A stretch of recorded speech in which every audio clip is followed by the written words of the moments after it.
ഇന്നത്തെ എപ്പിസോഡിൽ ഏറ്റവും കൂടുതൽ കണ്ട ഒരു സംഭവം എന്ന് വെച്ച് കഴിഞ്ഞാൽ ജിസൈൽ അനുമോൾ ഫൈറ്റ്. ഇരുവർക്കും ഇടയിലുള്ള ആ ഒരു കോൾഡ് വാർ മാറിയിട്ട് ഇപ്പോൾ ഒരു വലിയ വാറിലേക്ക് രണ്ടുപേരും കടന്നിരിക്കുകയാണ്. ഞാൻ എൻ്റെ ഇതിന് മുന്നേയുള്ള വീഡിയോസിൽ പലതവണ പറഞ്ഞിട്ടുള്ള കാര്യമാണ്. നമ്മൾ ബിഗ് ബോസ് സീസൺ 7 തുടങ്ങിയ ആ ഒരു ഫസ്റ്റ് ഡേ മുതൽ നമ്മൾ കണ്ടുകൊണ്ടിരുന്ന ഒരു സംഭവം എന്ന് വെച്ച് കഴിഞ്ഞാൽ അനീഷിനെ ബേസ് ചെയ്തിട്ടാണ് ആ ഹൗസിലെ എല്ലാ കോണ്ടന്റും പോയിക്കൊണ്ടിരുന്നത്. പക്ഷേ ഈ ഇത്രയും എപ്പിസോഡ് പോയിട്ട് ലാസ്റ്റ് ഈ ഒരു ദിവസം മാത്രമാണ് എനിക്ക് തോന്നുന്നു അനീഷിനെ ഫോക്കസ് ചെയ്യാത്ത ഒരു ഡേ വരുന്ന ഇന്നാണെന്ന് എനിക്ക് തോന്നുന്നു. കാരണം ഇന്ന് ജിസൈൽ അനുമോൾ ഇവരെ ഫോക്കസ് ചെയ്തിട്ടാണ് കോണ്ടന്റ് മൊത്തം പോയിരുന്നത്. അനീഷ് പ്രത്യേകിച്ച് ആരുടെടുത്തും വലിയ രീതിയിൽ സംസാരിക്കുന്നത് പോലെ ഇന്നത്തെ എപ്പിസോഡിൽ അവർ കാണിച്ചിട്ടില്ല. മേ ബി അവരെന്തെങ്കിലും ചേഞ്ചിങ് പ്ലാൻ ചെയ്യുന്നുണ്ടോ എന്ന് നമുക്കറിയില്ല. ഞാൻ എപ്പോഴും പറഞ്ഞിട്ടുള്ള കാര്യമാണ്, ബിഗ് ബോസിന്റെ അണിയറ പ്രവർത്തകർ അവർക്ക് തന്നെ ഒരു സംഭവം ഉണ്ടാവും, ഇതെങ്ങനെ പോകണം, എന്തിലേക്ക് ഫോക്കസ് ചെയ്യണം, ഏതായിരിക്കണം നെക്സ്റ്റ് ഡേയിലെ കോണ്ടന്റ് എന്നുള്ളത്. കാരണം ഒരാളെ മാത്രം ഫോക്കസ് ചെയ്ത് പോകുമ്പോഴത്തേക്കും സ്വാഭാവികമായിട്ട് സീസണിന് ഒരു മടുപ്പ് ഉണ്ടാവുമെന്ന് അവർക്ക് തന്നെ അറിയാം. എനിക്ക് തോന്നുന്നു അവരും കുറച്ച് മാറ്റി പിടിക്കുന്നുണ്ടെന്ന് തോന്നുന്നു. ഈ സീസൺ 7 വരുമ്പോഴത്തേക്കും ഫസ്റ്റ് ഡേ ആണ് അനീഷിന്റെ ഒരു കോണ്ടന്റ് മാറിയിട്ട് വേറൊരു പുതിയ സംഭവം എടുത്തിടുന്നത്. എനിവേ, അനുമോൾ ജിസൈൽ വാർ, എനിക്കിതിനകത്ത് രണ്ടുപേരുടെ ഭാഗത്തും ഇതൊരു ഗെയിമിന്റെ അടിസ്ഥാനത്തിലുള്ള വാറൊന്നുമല്ല. അതായത് ഒരു ടാസ്കിന്റെ ബേസിലോ അല്ലെങ്കിൽ രണ്ടുപേരുടെയും ഒരു ഗെയിം ആണോ എന്ന് ചോദിച്ചാൽ ഗെയിമൊന്നുമല്ല. ഇവിടെ ആക്ച്വലി ഒരു ഈഗോ ക്ലാഷാണ്. അനുമോളുടെ വിഷയം എന്താണെന്ന് വെച്ച് കഴിഞ്ഞാൽ ജിസൈൽ അവിടെ മേക്കപ്പ് സാധനങ്ങൾ ഉപയോഗിച്ച് കഴിയുമ്പോൾ അനുമോൾക്ക് അത് പിടിക്കുന്നില്ല. ജിസൈലിന് മാത്രം ഒരു പ്രത്യേകത ഒരു പരിഗണന കൊടുക്കാൻ പറ്റില്ല. അതിന് 2-3 കാര്യമുണ്ട് കേട്ടോ. ഒന്ന്, ജിസൈലയുടെ മേക്കപ്പ് സാധനങ്ങൾ ഉപയോഗിക്കുമ്പോൾ അനുമോൾ ഇഷ്ടപ്പെടുന്നില്ല. പിന്നെ രണ്ടാമത്തെ കാര്യം എന്ന് വെച്ച് കഴിഞ്ഞാൽ അനുമോൾക്ക് ഇപ്പോൾ ആ ഹൗസിലുള്ള ഒട്ടുമിക്ക ആണുങ്ങളും സപ്പോർട്ട് ചെയ്യുന്ന ജിസൈലിനെയാണ്. അത് ഇഷ്ടപ്പെടുന്നില്ല. കഴിഞ്ഞ ദിവസം അനുമോൾ പറഞ്ഞിട്ടുണ്ടായിരുന്നു, ആണുങ്ങളെല്ലാം തന്നെ ജിസൈലിനെ പുറകെ മണപ്പിച്ച് നടക്കുകയാണെന്നൊരു പരാമർശം കൂടെ അനുമോൾ നടത്തിയിട്ടുണ്ടായിരുന്നു. മിക്കവാറും അതിൽ ആലട്ടൻ വീക്കെൻഡ് എപ്പിസോഡിൽ ചോദിക്കാനുള്ള ചാൻസ് ഉണ്ട്. അതിന് എനിക്ക് തോന്നിയ കാര്യം, അനുമോൾ ഇതിനു മുന്നേ ഇപ്പോൾ സ്റ്റാർ മാജിക്കിലായിക്കോട്ടെ അല്ലെങ്കിൽ TV ഷോസിൽ പങ്കെടുക്കുന്ന സമയത്ത് അവിടെ അനുമോൾക്ക് കിട്ടിയിരുന്ന ഒരു കെയറാണ്. കംപ്ലീറ്റ്ലി എല്ലാവരും ഇങ്ങനെ തമാശയൊക്കെ പറഞ്ഞ് അനുമോളെ കളിയാക്കി, ചിരിപ്പിച്ച്, കളിപ്പിച്ച്, രസിപ്പിച്ച്, അങ്ങനൊരു രീതിയാണ്. അതിൽ നിന്ന് എൻ്റെ ഡിഫറെൻ്റ് ആയിട്ട് ഇവിടെ അനുമോളെ സപ്പോർട്ട് ചെയ്യാനായിട്ട് ശൈത്യ ഉണ്ട്, അല്ലെങ്കിൽ ആദില ഉണ്ട്, കുറച്ച് സ്ത്രീകളുണ്ട്, ബിൻസിയൊക്കെ ഉണ്ട്. അതല്ലാണ്ട് അനുമോൾക്ക് ആണുങ്ങളുടെ ഭാഗത്തു നിന്ന് ഒരു സപ്പോർട്ട് വരുന്നില്ല. അത് സപ്പോർട്ട് കൂടുതൽ കിട്ടുന്നത് ജിസൈലിനാണ്. അനുമോൾക്കത് പിടിക്കുന്നുമില്ല. അതായത് ആണുങ്ങൾ ജിസൈലിന്റെ കൂടെ നിൽക്കുമ്പോഴത്തേക്ക് അനുമോൾ പിടിക്കുന്നില്ലെന്ന് ഞാൻ ഉദ്ദേശിച്ചത് വേറെ മീനിങ്ങിലല്ല. എല്ലാവരും എന്നെ സപ്പോർട്ട് ചെയ്യണം എന്നുള്ള അനുമോളുടെ ഒരു കുട്ടിത്വമുണ്ട്. അതിവിടെ വർക്ക് ആവുന്നില്ല. അനുമോളുടെ ഈഗോ വർക്ക് ആകുന്നുണ്ട്. ഇതാണ് അനുമോൾക്കുള്ള മെയിൻ പ്രോബ്ലം എന്ന് പറയുന്നത്. അല്ലാണ്ട് ജിസൈലിനെതിരായിട്ട് അനുമോൾക്ക് ഒരു ഗെയിം പ്ലാൻ ഒന്നും ഇല്ല. ജിസൈൽ അവിടെ മേക്കപ്പ് സാധനങ്ങൾ ഉപയോഗിക്കുമ്പോൾ അനുമോളത് ഇഷ്ടപ്പെടുന്നില്ല. ദാറ്റ്സ് ഇറ്റ്, അത്രേ ഉള്ളൂ. ഇനി ജിസൈലിന്റെ കാര്യം എന്താണ്? ജിസൈലിന് മേക്കപ്പ് ഇല്ലാണ്ട് പറ്റൂല എന്ന് മാത്രമല്ല, ജിസൈലിന് അനുമോള് ജിസൈലിന്റെ സാധനങ്ങൾ വന്ന് ഇങ്ങനെ സ്റ്റോക്ക് ചെയ്യുന്നു. ഐ മീൻ ജിസൈലിൽ അനുവാദം ഇല്ലാണ്ട് വന്ന് ജിസൈലിനെ ഫുള്ളി സ്റ്റോക്ക് ചെയ്യുകയാണ്. ഇപ്പൊ ജിസൈൽ മാറിക്കഴിഞ്ഞാൽ ജിസൈൽ കിടക്കുന്ന കട്ടിൽ വന്നൊരു സാധനങ്ങൾ എന്തെങ്കിലും മേക്കപ്പ് സാധനങ്ങൾ എന്തെങ്കിലും ഉണ്ടോ നോക്കും. ജിസൈൽ ടിഷ്യൂ ആയിട്ട് പോയി കഴിഞ്ഞാൽ ആ ടിഷ്യൂ പേപ്പർ എടുത്തിട്ട് അതിനകത്ത് എന്തെങ്കിലും മേക്കപ്പ് പറ്റിയിട്ടുണ്ടോ, മുഖത്ത് സ്ക്രബ് ചെയ്തിട്ടുണ്ടോ നോക്കും. ഇത് എല്ലാം ഓൾ ഇൻ ഓൾ അനുമോൾ ഇങ്ങനെ സ്റ്റോക്കിങ് ജിസൈലിനെ. ഇപ്പൊ ജിസൈലിന് ഇത് ഇഷ്ടപ്പെടുന്നില്ല. ഒരു ടാസ്കിന്റെ ബേസിൽ തുടങ്ങിയ പ്രശ്നമല്ല, മേക്കപ്പിന്റെ പേരിൽ തുടങ്ങിയ പ്രശ്നമാണ്. രണ്ടുപേരും അങ്ങോട്ടും ഇങ്ങോട്ടും. പിന്നെ ജിസൈൽ ഓൾറെഡി അനുമോൾക്കെതിരായിട്ട് ഒരു പരാമർശം നടത്തിയിരുന്നു, പൊക്കം കുറവ് എന്നുള്ള രീതിയിലൊരു പരാമർശം നടത്തിയിട്ടുണ്ടായി. അത് അനുമോളുടെ ഈഗോയെ അവിടെ നന്നായിട്ട് ഹേർട്ട് ചെയ്തിട്ടുണ്ട്. ഇതെല്ലാം ഇങ്ങനെ വെച്ചാണ് ഇന്ന് ഒരു അടിപൊട്ടലിലേക്ക് ഉണ്ടായത്. അവിടെ ജിസൈൽ ഫിസിക്കൽ അസോൾട്ടിന് പോയിട്ട് കംപ്ലൈന്റ് വരെ കൊടുക്കുകയുണ്ടായി. അതൊരു ഫിസിക്കൽ അസോൾട്ട് എന്ന് പറയാനായിട്ട് സാധിക്കത്തില്ല. നമുക്കിതിനകത്ത് രണ്ടുപേരുടെ ഭാഗത്ത് ആരുടെ ഭാഗത്താണ് ന്യായം എന്ന് വെച്ച് കഴിഞ്ഞാൽ രണ്ടുപേരുടെ ഭാഗത്ത് കുറച്ച് ന്യായം. ഇപ്പൊ ജിസൈൽ അവിടെ മേക്കപ്പ് സാധനങ്ങൾ ഉപയോഗിക്കുന്നതിനോട് അത് ഉപയോഗിക്കാൻ പാടില്ല എന്ന് ഓൾറെഡി ലാലേട്ടനും ബിഗ് ബോസും വാൺ ചെയ്തതാണ്. പിന്നീട് ജിസൈൽ ഉപയോഗിക്കാൻ പാടില്ല.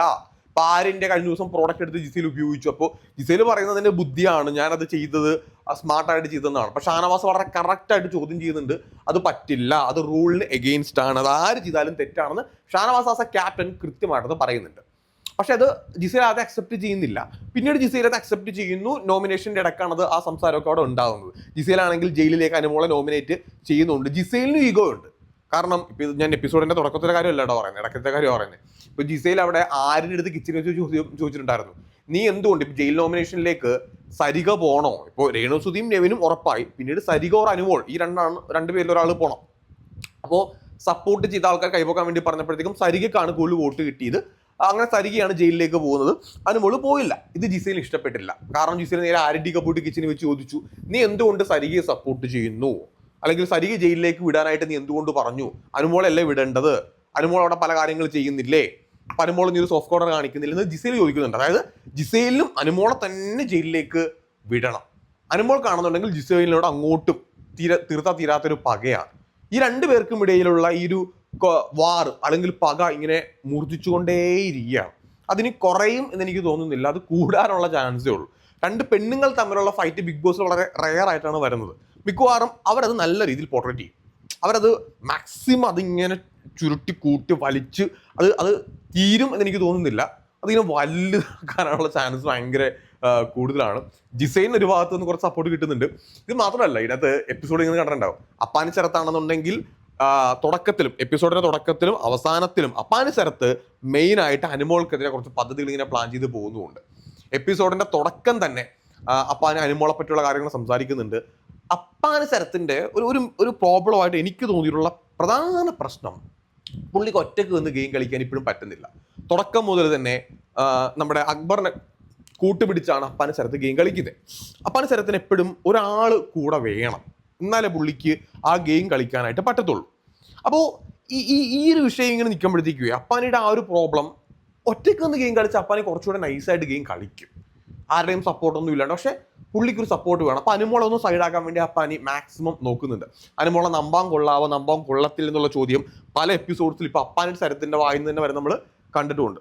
ലാസ്റ്റ് എപ്പിസോഡിൻ്റെ ലാസ്റ്റ് സമയമായപ്പോഴത്തേക്കും എഗെയിൻ വീണ്ടും രണ്ടുപേർക്കിടയിലുള്ള ഒരു വാർ അല്ലെങ്കിൽ രണ്ടുപേർക്കിടയിലുള്ള ഈ ഒരു വിഷയം ഇതൊരു പേഴ്സണൽ ഇഷ്യൂ ആയിട്ട് മാറരുതെന്നൊക്കെ പറഞ്ഞ് അപ്പാനി വീണ്ടും അവിടെ സംസാരിക്കുന്നുണ്ട്. അപ്പോൾ അപ്പാനിക്ക് എന്തായാലും അനുമോളെ അവിടെ സൈഡാക്കണം. കാരണം അപ്പാനി എല്ലാ ആൾക്കാരെയും വിളിച്ചു കൂട്ടിയിട്ട്, പ്രത്യേകിച്ച് RJ ബിൻസിനെയൊക്കെ വിളിച്ചിരുത്തിയിട്ട് ഈ കാര്യം സംസാരിക്കുന്നുണ്ട്. എഗെയിൻ വീണ്ടും ഇതിനെപ്പറ്റി സംസാരിക്കുകയും അനുമോൾ എന്തുകൊണ്ട് സപ്പോർട്ട് ചെയ്യുന്നൊരു ചോദ്യമൊക്കെ ചോദിക്കുന്നുണ്ട്. ഇവിടെ ജിസേൽ പറഞ്ഞ പ്രധാനപ്പെട്ട പോയിന്റ്, അനുമോള് കിച്ചണിൽ നിന്ന് ചപ്പാത്തിയോ റൈസോ അങ്ങനെ എന്തോ കട്ട് മോട്ടിച്ചുകൊണ്ട് പോയി എന്നാണ് പറയുന്നത്. അത് ജിസേലിൻ്റെ അത് ഞാൻ ലൈവിൽ കണ്ടിട്ടില്ല. ആക്ച്വലി ഞാൻ ലൈവ് ഇതുവരെ അങ്ങനെ കുറച്ച് ലൈവേ ഞാൻ കണ്ടിട്ടുള്ളൂ. ലൈവിൽ കാണിച്ചോ എന്ന് എനിക്കറിയില്ല. എപ്പിസോഡിൽ ഞാനത് കണ്ടിട്ടില്ല. ഞാൻ കണ്ട എപ്പിസോഡിൽ അങ്ങനെ അനുമോള് ഭക്ഷണം മോട്ടിച്ചുകൊണ്ട് പോകുന്നതായിട്ട് ഞാൻ കണ്ടില്ല. ഇനി ആരെങ്കിലും കണ്ടെങ്കിലും ഒന്ന് കമന്റ് ചെയ്യണം. അത് ജിസേലിന്റെ പ്രസ്താവനയാണ്. അതെന്തായാലും ലാലേട്ടൻ വരുമ്പോഴത്തേക്ക് അറിയാനായിട്ട് സാധിക്കും ജിസേൽ കള്ളത്തരം പറയുന്നതാണോ അല്ലെങ്കിൽ അനുമോൾ അങ്ങനെ ഒരു സംഭവം ചെയ്തിട്ടുണ്ടോ ഇല്ലയോ എന്നുള്ള കാര്യം. അനുമോൾ ചെയ്തിട്ടില്ല എന്ന് പറഞ്ഞിട്ട് അനുമോൾ കരയുന്നേ. പിന്നെ അനുമോളുടെ കരച്ചില് എല്ലാ എപ്പിസോഡിലും അനുമോൾ കരയാത്തൊരു ദിവസമില്ല. അനുമോൾ ഉറങ്ങാതെയും അനുമോൾ കരയാതെയും ഒരു എപ്പിസോഡ് മുന്നോട്ട് പോകാത്തൊരവസ്ഥയാണ്. സത്യം പറഞ്ഞ ഒരു ബോറം പരിപാടിയാണ്. അനുമോൾ ഇങ്ങനെ കരയാനാണെന്നുണ്ടെങ്കിൽ എല്ലാ ദിവസവും ഇതേ പറ്റുള്ളൂ. അനുമോൾക്ക് കരച്ചിൽ ഈ കരച്ചിൽ കാണുമ്പോൾ തന്നെ നമുക്ക് തോന്നും അന്ന് കുറച്ചുകൂടെ കരയട്ടെ. ഇപ്പൊ സഹതാപമല്ല, അനുമോളുടെ കരച്ചിനോട് ഇപ്പൊ നമുക്ക് തോന്നുന്നത് സഹതാപമൊന്നുമല്ല, ഇനിയും കരയട്ടെ എന്നുള്ളൊരു രീതിയാണ്. കാരണം എന്തിനും ഏതിനും അനുമോളിന് കരച്ചിൽ മാത്രമേ ഉള്ളൂ അവിടെ. അത് നമുക്കും കാണുമ്പോൾ ബോർ അടിക്കുന്നുണ്ട്. ജിസയിലാണെന്നുണ്ടെങ്കിൽ കരച്ചിൽ പരിപാടിയൊന്നുമില്ല. ജിസയിലവിടെ ബോൾഡായിട്ട് സംസാരിക്കുന്നുണ്ട്. അപ്പൊ നമുക്ക് ഒരു ഭാഗത്ത് കരച്ചിൽ ഗെയിം, ഒരു ഭാഗത്ത് ബോൾഡായിട്ട് നിൽക്കുന്നുണ്ട്. പക്ഷെ രണ്ടുപേരുടെ ഭാഗത്ത് ന്യായം ഉണ്ടെന്ന് ചോദിച്ചു കഴിഞ്ഞാൽ കുറച്ച് ന്യായമുണ്ട്, ന്യായത്തെക്കാൾ കൂടുതലായിട്ട് അന്യായമുണ്ട്. ഇതൊരു ഗെയിമിന്റെ അടിസ്ഥാനത്തിലുണ്ടായ വിഷയമാണെന്ന് ചോദിച്ചു കഴിഞ്ഞാൽ പ്യൂർലി അല്ല, ഒരു ഈഗോ ക്ലാഷ് മാത്രമാണ്. അത് എന്തിന്റെ പേരാണെന്ന് ചോദിച്ചു കഴിഞ്ഞാൽ മേക്കപ്പിന്റെ പേരിൽ. അപ്പൊ നമ്മൾ അതിനകത്ത് എന്ത് പറയാനാണ്? ഇത് വലിയൊരു കോണ്ടന്റ് ആണെന്ന് ചോദിച്ചു കഴിഞ്ഞാൽ വലിയൊരു കോണ്ടന്റ് പോലും അല്ല. പിന്നെ ഇവർക്കിടയിലുള്ള ഈ ഫൈറ്റ് വളർന്ന് വലുതായി വലിയൊരു കോണ്ടന്റ് ആയിട്ട് മാറാനുള്ള ചാൻസ് നാളെ ഉണ്ട്. കാരണം കയ്യാങ്കളിയിലേക്ക് പോലും കാര്യങ്ങൾ എത്തുന്നുണ്ട്. ഇനി നമുക്ക് ക്യാപ്റ്റൻസിയിലേക്ക് വരുന്ന സമയത്ത് അവിടെ ക്യാപ്റ്റൻസിയിൽ 3 ആൾക്കാരുടെ പേരാണ് ഏറ്റവും കൂടുതൽ എടുത്ത് പറഞ്ഞത്. ഒന്ന് ആര്യൻ്റെ പേര് പറഞ്ഞു, പിന്നെ അഭിലാഷിന്റെ പേര് പറഞ്ഞു, പിന്നെ ജിസേലിന്റെ പേര് പറഞ്ഞു. ഇവർ 3 പേര്. പിന്നെ ഷാനവാസ് ഓൾറെഡി ഹൗസിന്റെ ക്യാപ്റ്റൻ ആണ്. അപ്പൊ ഷാനവാസിന്റെ പേര് അധികം ആൾക്കാർ പറയാൻ ചാൻസ് ഇല്ല. അനീഷ് ഓൾറെഡി ക്യാപ്റ്റൻ ആയിരുന്ന, ഇതിനു മുമ്പ് ക്യാപ്റ്റൻ ആയിട്ടുള്ള ആളാണ്. അപ്പോൾ അനീഷിന്റെ പേരും പറയാൻ ചാൻസ് ഇല്ല. ഈ 5 പേര് ഹൗസിൽ അത്യാവശ്യം ആക്റ്റീവായിട്ട് നിൽക്കുന്ന, മോശമല്ലാത്ത രീതിയിൽ ആക്റ്റീവായിട്ട് നിൽക്കുന്ന ആളാണ്. പിന്നെ കുറച്ച് അക്ബർ ഉണ്ട്, അനുമോളുണ്ട്, അപ്പാനി ഉണ്ട്. കുറച്ച് ആൾക്കാരൊക്കെ അങ്ങോട്ടും ഇങ്ങോട്ടൊക്കെ മോശമല്ലാത്ത രീതിയിൽ ആക്റ്റീവാണ്. മറ്റുള്ള കുറേ ആൾക്കാരുടെ പേര് ഈ ക്യാപ്റ്റൻസിയിൽ നോമിനേറ്റ് ചെയ്യപ്പെടുന്നേയില്ല. ഇപ്പോൾ RJ ബിൻസിയുടെ പേരും ഇവിടെയില്ല. അത് ജയിലിലുമില്ല, ക്യാപ്റ്റൻസിയിലുമില്ല. രേണുവിന് പിന്നെ ജയിലിലേക്കെങ്കിലും പറഞ്ഞു വിട്ടു. നെവിൻ, നമ്മുടെ സരിക, ഇങ്ങനെ കുറച്ച് ടീംസ് ഉണ്ട് അവിടെ. ഓക്കെ, നമ്മുടെ ആദിലാനോറ അല്ലെങ്കിൽ ഒരു പരിധിവരെ ബിന്നി, ഇവര് നിങ്ങൾ നോക്കിക്കഴിഞ്ഞാൽ കാണാം ഈ ഒരു ഹൗസിൽ സത്യം പറഞ്ഞു കഴിഞ്ഞാൽ ആക്റ്റീവ് ആണോന്ന് ചോദിച്ചു കഴിഞ്ഞാൽ തീരെ ആക്റ്റീവ് അല്ല എന്ന് തന്നെ പറയേണ്ടി വരും.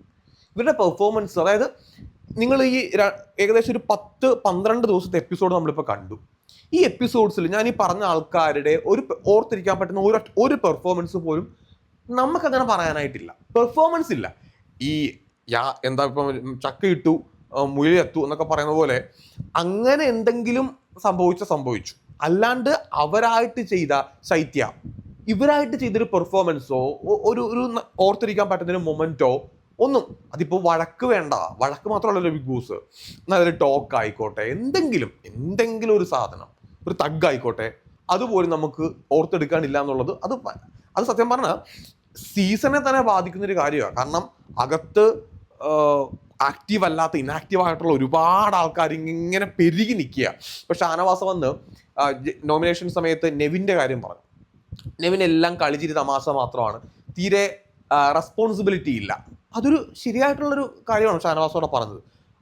ഷാനവാസിന്റെ പോയിന്റും വളരെ കറക്റ്റാണ്. കാരണം നെവിൻ അവിടെ ഒരു കോമഡി കാണിച്ച് നിൽക്കുന്നുള്ളത് റൈറ്റ്, പക്ഷേ ഗെയിമിന്റെ കാര്യത്തിൽ നെവിനോട് ഒന്നും തന്നെ ഇല്ല. അത് നെവിൻ തന്നെ മാറ്റേണ്ട കാര്യമാണ്. ഒരു തമാശ രൂപേണ മാത്രം നിൽക്കാൻ, അങ്ങനെ തമാശ മാത്രമല്ലല്ലോ, അങ്ങനെയാണെങ്കിൽ ഇപ്പൊ നമ്മൾ ഒരു റിയാലിറ്റി ഷോ, അല്ലെങ്കിൽ ആ റിയാലിറ്റി ഷോയിൽ എല്ലാവരും ഒരു രീതി പെർഫോം ചെയ്യുന്നു, വേറെ ആളോടെ തമാശയ്ക്ക് വേണ്ടി മാത്രം നിൽക്കുന്നു എന്ന് പറഞ്ഞിട്ട് ഒരു കാര്യമില്ല. അത് കുറച്ചുകൂടെ അവിടെ ഗെയിമിലൊക്കെ ഇൻവോൾവ് ആവണം, ഹൗസിലെ കാര്യങ്ങളിനകത്ത് കൂടെ ഇൻവോൾവ് ആയി കഴിഞ്ഞാൽ ഇറ്റ്സ് ഗുഡ്, അതായിരിക്കും ബെറ്റർ എന്ന് എനിക്ക് തോന്നുന്നു. അത് ഷാനവാസ് വളരെ കൃത്യമായിട്ട് തന്നെ അവിടെ പറഞ്ഞിട്ടുണ്ടായിരുന്നു. പിന്നെ ജയിലിൻ്റെ കാര്യം പറയാനാണെങ്കിൽ രേണു സുധി 100% രേണു സുധി ജയിലിൽ പോകേണ്ട ഒരാൾ തന്നെയാണ്. ജയിലിൽ പോകേണ്ട ആളെന്ന് മാത്രമല്ല, സത്യം പറഞ്ഞ ഈ ആഴ്ച എവിക്റ്റ് ആകേണ്ട ആരാണെന്ന് ചോദിച്ചാൽ ഞാൻ രേണു സുധിയുടെ പേര് പറയുള്ളൂ. അതിപ്പോൾ ശൈത്യയേക്കാൾ കൂടുതൽ, അല്ലെങ്കിൽ ഈ ആഴ്ച സരികയേക്കാൾ കൂടുതൽ, മറ്റുള്ള എല്ലാവരേക്കാൾ കൂടുതലായിട്ട് എവിക്റ്റ് ആവേണ്ടത്, ഇപ്പം ഞാൻ ഈ പറഞ്ഞ എല്ലാവരും ഒന്നും ഈ ആഴ്ചത്തെ നോമിനേഷനകത്തില്ല. കാരണം കുറച്ച് ആൾക്കാർ ഈ മിഡ് വീക്ക് സസ്പെൻഷനിൽ പോയതുകൊണ്ട് എല്ലാവരും നോമിനേഷനിനകത്ത് വന്നിട്ടില്ല. രേണു സുധിയും വന്നിട്ടില്ല എന്ന് എനിക്ക് തോന്നുന്നു. പക്ഷെ രേണു ആ ഹൗസിൽ എനിക്ക് തോന്നുന്നു രേണു തന്നെ പറയുന്നുണ്ട്, ഞാൻ ആക്റ്റീവ് അല്ല, ഒന്നിനും പറ്റില്ല എന്ന് രേണു തന്നെ പറയുന്നുണ്ട്. അപ്പം അങ്ങനെ ഒരാൾ ആ ഹൗസിൽ നിന്നിട്ട് പ്രത്യേകിച്ച് ഒരു പ്രയോജനം ബിഗ് ബോസിനും ഇല്ല, കാണികൾക്കും ഇല്ല. ഇപ്പം രേണു സുധിയെ പോലെ ഒരാൾ അതിനകത്തുണ്ട്, അവർക്ക് എനിക്ക് തോന്നുന്നു കുറച്ച് വോട്ട് കിട്ടും. അവർ PR സെറ്റ് ചെയ്തിട്ടുണ്ട്, അല്ലെങ്കിൽ അവർക്ക് പുറത്ത് വേറെ PR ഞാൻ സെറ്റ് ചെയ്തിട്ടുണ്ടെന്ന് പറയാൻ കാരണം അവരുടെ നിങ്ങൾ നോക്കിക്കഴിഞ്ഞാൽ കാണാം, ഓൾറെഡി അവർ വന്ന സമയത്ത് തന്നെ കുറച്ച് വീഡിയോസ് കാര്യങ്ങളും മറ്റേതും മറിച്ചതായിട്ടൊക്കെ ആക്റ്റീവായിട്ടുള്ള കുറച്ച് പരിപാടീസ് ഉണ്ടായിരുന്നു. ഇപ്പം അത് കുറച്ചുകൂടെ കുറവായിട്ട് എനിക്ക് തോന്നുന്നു, കാരണം രേണു സുധി അകത്തൊന്നും ചെയ്യാത്തത് കൊണ്ട്. പക്ഷേ രേണുവിന് കുറച്ച് വോട്ട് ഉണ്ടാവും, രേണു അവിടെ നിൽക്കും. അപ്പോൾ എന്താ സംഭവിക്കുക? ഒട്ടും ആക്റ്റീവ് അല്ലാത്ത ആൾ ഹൗസിനകത്ത് നിൽക്കുകയാണ്. എന്താണ് പ്രയോജനം? നമുക്ക് പ്രയോജനമുണ്ടോ? അതായത് ആസ് എൻ ഓഡിയൻ നമുക്കൊരു പ്രയോജനമില്ല. ബിഗ് ബോസിനുള്ള പ്രയോജനമുണ്ടോ? അവർക്കും പ്രയോജനമൊന്നുമില്ല. നിൽക്കുന്ന ആൾക്കുപോലെ പ്രയോജനം ഉണ്ടെന്ന് ചോദിച്ചു കഴിഞ്ഞാൽ അവർ ആക്റ്റീവും അല്ല, അവർക്ക് കുറച്ച് കാശ് കിട്ടും, വേറെ പ്രയോജനമൊന്നും ആർക്കും ഉണ്ടാകാനായിരുന്നു പോകുന്നില്ല. ഇങ്ങനെയാണ് അതിനകത്തുള്ള കാര്യങ്ങൾ. ഇപ്പോൾ ലാസ്റ്റ് ജയിലിൽ പോയ സമയത്ത് നെവിനും രേണു സുധിയും സരികയും കൂടെ പോയപ്പോൾ അപ്പോഴും രേണു സുധി പറയുന്നുണ്ട്, രേണു എന്ന് പറഞ്ഞാൽ രേണു ആക്റ്റീവ് അല്ലല്ലേ, കാണിച്ചു തരാം, രേണു സുധി ഫ്ലവർ അല്ലടാ ഫയർ ആടാന്നൊക്കെ പറഞ്ഞിട്ട് സംസാരിക്കുന്നുണ്ട്. പക്ഷേ എനിക്ക് തോന്നുന്നില്ല രേണു അവിടെ എന്തെങ്കിലും ചെയ്യും എന്ന് ഒരു തോന്നൽ എനിക്കില്ല. കാരണം നമ്മൾ ഓരോ ദിവസവും രേണുവിൻ്റെ ഗെയിം കാണുമ്പോഴത്തേക്കും രേണു എന്ന് പറഞ്ഞ ആൾ അതിനകത്ത് ഉണ്ടോ ഇല്ലയോ എന്ന് പോലും നമ്മളിങ്ങനെ ആലോചിച്ചുകൊണ്ടിരിക്കുക. അതിനപ്പുറത്തേക്കൊന്നും അവിടെ ഇല്ല. അതാണ് എൻ്റെ മെയിൻ പ്രശ്നം എന്ന് പറഞ്ഞു കഴിഞ്ഞാൽ. എനിവേ, പിന്നെ ഉണ്ടായിരുന്നത് മൈജിയുടെ ഒരു എന്താ പറയണ്ടേ, ഒരു പ്രമോഷൻ പരിപാടി പോലെ ഒരു സാധനമാണ്. പ്രത്യേകിച്ച് എപ്പിസോഡിനകത്ത് ഇന്നത്തെ എപ്പിസോഡിൽ ജിസൈൽ അനുമോൾ ആ ഒരു കോൾഡ് വാർ വലിയൊരു വാറിലേക്ക് മാറിയതല്ലാണ്ട് മറ്റ് സംഭവങ്ങളൊന്നും എനിക്ക് വേറെ എപ്പിസോഡിനകത്ത് ഒന്നും ഒരു എന്താ പറയണ്ടേ, അനീഷ് ടോപ്പിക്കിൽ നിന്ന് മാറിയ ഒരു എപ്പിസോഡ് അത്രേ ഉള്ളൂ. അതിനപ്പുറത്തേക്ക് എനിക്ക് പ്രത്യേകിച്ച് വേറെ ഒന്നും ഫീൽ ചെയ്തിട്ടില്ല എപ്പിസോഡിനകത്ത്. കുറച്ചുകൂടെ കോണ്ടന്റുകൾ വന്നു കഴിഞ്ഞാൽ നമുക്ക് ഇത്തിലൂടെ രസം ഉണ്ടാവും കണ്ടിരിക്കാനായിട്ട്. ഇപ്പോൾ ബോറാണെന്നല്ല ഞാൻ പറയുന്നത്, പക്ഷേ കുറച്ചുകൂടെ നൈസായി കഴിഞ്ഞാൽ കൊള്ളാം. എന്തായാലും ഈ വീക്കെൻഡുകൾ കഴിയുമ്പോഴത്തേക്കും കുറച്ചുകൂടെയൊക്കെ നമുക്ക് രസമുള്ള കുറച്ച് കോണ്ടന്റ് വന്നു കഴിഞ്ഞാൽ കാണുമ്പോൾ ഒരു രസമുണ്ട്. നമ്മൾ ലൈവൊക്കെ കാണുമ്പോഴത്തേക്കും കുറച്ച് മടുപ്പടിക്കുന്നുണ്ട് പേഴ്സണലി. എനിക്ക് വെച്ച് നോക്കുമ്പോൾ തന്നെ ഞാൻ ഒന്നും കാണുന്നില്ല അതിനകത്ത്, പ്രത്യേകിച്ച് ലൈവിനകത്ത് നമുക്ക് പെർഫോമൻസ് ഇല്ലെങ്കിൽ നമുക്ക് ലൈവ് കാണാനായിട്ട് തോന്നുന്നില്ല. പിന്നെ അക്ബറിനോട് രേണു സുധി ഇതുവരെ ക്ഷമിച്ചു കൊടുത്തിട്ടുമില്ല. പിന്നെ ഞാൻ വേറൊരാളുടെ പേര് വിട്ടുപോയിട്ടുണ്ട്, റന ഫാത്തിമ. പുള്ളിക്കാരത്തിയുടെ കാര്യവും എന്താ പറയണ്ടേ അല്ലേ? റന ഫാത്തിമയും എങ്ങനെയൊക്കെയോ ഹൗസിലൂടെ ഇങ്ങനെ തട്ടിമുട്ടിയൊക്കെ പോകുന്നു എന്നല്ലാണ്ട് കൊച്ചാണ്. പുള്ളിക്കാരത്തിയും കുറച്ച് ആക്റ്റീവ് ആയാൽ കൊള്ളാം. പക്ഷേ അവിടുന്ന് ഒന്നും വരുന്നില്ല, അവിടെ ഇങ്ങനെ നിൽക്കുകയാണ്, സ്റ്റോപ്പായിട്ട് നിൽക്കുകയാണ്. അതും ഇങ്ങനെ ഫ്രീസാണ്, അവിടുത്തെ കോണ്ടന്റ് ഇങ്ങനെ ഫ്രീസായിട്ട് നിൽക്കുകയാണ്. കൊച്ചും ആക്റ്റീവ് ആകട്ടെ. എനിവേ, വീക്കെൻഡ് എപ്പിസോഡൊക്കെ ലാലേട്ടൻ വരട്ടെ, ഇനാക്റ്റീവായിട്ട് നിൽക്കുന്ന ആൾക്കാരെ ആക്റ്റീവാക്കി എടുക്കട്ടെ. ഓക്കെ.